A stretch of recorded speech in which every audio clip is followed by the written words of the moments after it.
kuva Rusizi, Nyagatare na Rubavu ukanyura mu mijyi nka Huye, Muhanga na Musanze ukongeraho Biryogo ya Nyarugenge. Aha hose hashyizwemo ibikorwa remezo by'imihanda n'ibijyana nayo mu rwego rwo kurimbisha ibi bice.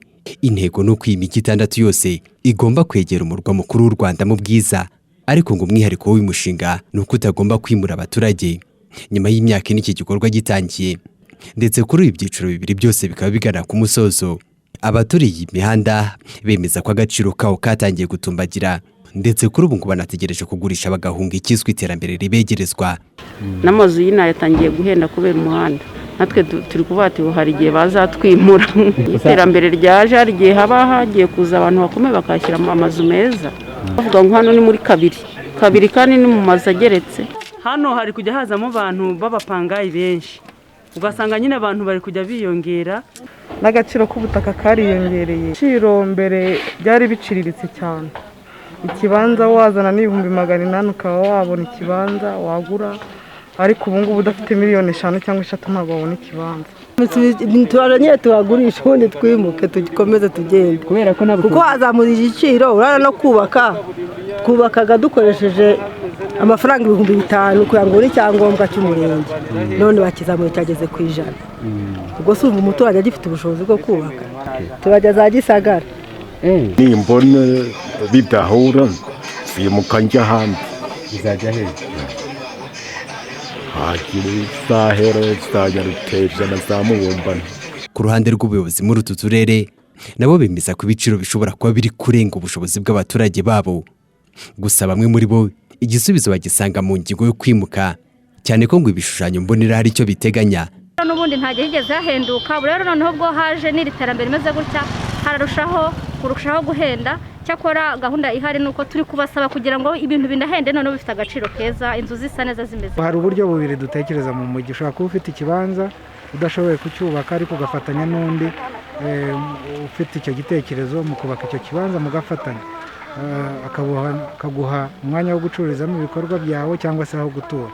Buriya butaka atuyeho nubwo adatuye ku buryo nyine busobanutse, yabutuyeho kera, ariko n'ubwe ashobora kugurisha n'umushoramari ushaka kuhashyira inyubako y'ubucuruzi. Ibyo nabyo rero bifitiye akamaro abaturage kubera yuko ubutaka bwabo bwiyongereye agaciro. Ni ukuvuga ngo turimo turakubwira umunyiri ikibanza ubaka, ariko iyo adafite ubwo bushobozi bwo kubaka, n'ugiye kuhagura noneho arahagura amafaranga menshi kuko azi yuko nawe azahakodesha menshi.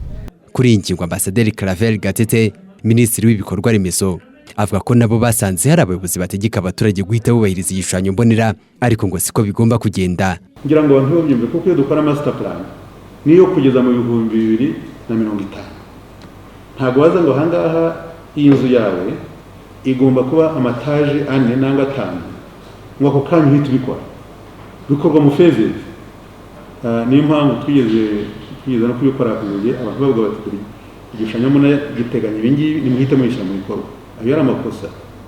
Ikintu ahubwo akaba yishaka nka kera abana ngo gikore mu gihe turashaka kugira ngo gikore mu myaka 3 kugira ngo gikore mu mwaka umwe, kubera yuko ubushobozi bwawe nawe ugomba kwiyubaka.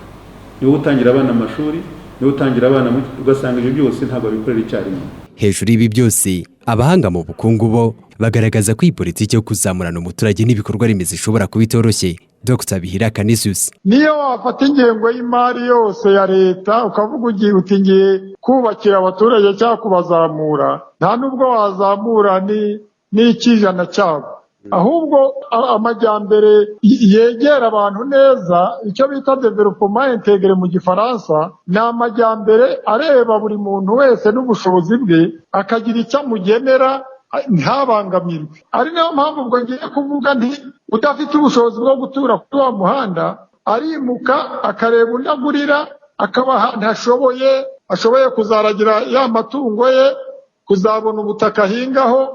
Noneho Dr. bivuze ko iya politiki yo kumubwira ngo duhaye imyaka 20 cyangwa 30 yo kwitegura yo kubaka iyi nyubako yifuzwa ahangaha itazashoboka, ahubwo bazimuka. None kwimuka ni ibintu byumvikana. Icyo ngewe mvuga cya mbere umuturage agomba gutekereza ni ikintu kizamura ubukungu bwe, kuko inzu ni icyo iririyemo kuva na kera barabivugaga. Igikorwa cya kuzamura nk'umuturage nge mbona ari cyo gikenewe muri iki gihugu. Leta y'u Rwanda igaragaza ko bazashora muri ibi bikorwa akayabo k'amafaranga y'u Rwanda asaga miliyari 100 ndetse bashimangira ko bitarenze 2024 iyi gahunda yo kuvugurura imijyi 6 izaba ishyizweho akadomo.